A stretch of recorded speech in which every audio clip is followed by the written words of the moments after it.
Ја известуваме јавноста дека денеска политичката партија Левица поднесе иницијатива до Уставниот суд за оценување на уставноста и законитоста на деловникот на владата, односно на последните измени кои СДСМ и ДУИ ги направија во насока на тоа што воведоа нова функција во извршната власт, така наречен прв вице-премиер. Согласно нашиот устав, ваквите прашања за уредување на органите на државната власт се иманентно уставна категорија и нови органи во извршната власт не може да се воведат ниту со закон, а камоли со подзаконски акт како во овој случај. Ова самоволие на власта очекуваме да биде прекинато токму од Уставниот суд, затоа што со ова владата сериозно ги пречекорува своите уставни ограничувања како извршна власт, со што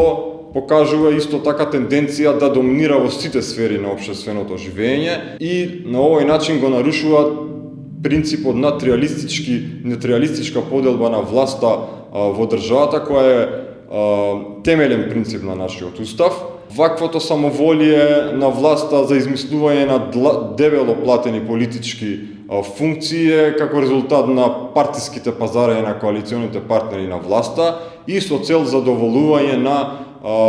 афинитетите на своите партиски членови, а на штета на сите нас. И за крај, водени од нашето искуство со неагилноста на Уставниот суд, очекуваме и бараме за оваа иницијатива да бидеме навремено и паралелно известувани како и за нејзиниот исход.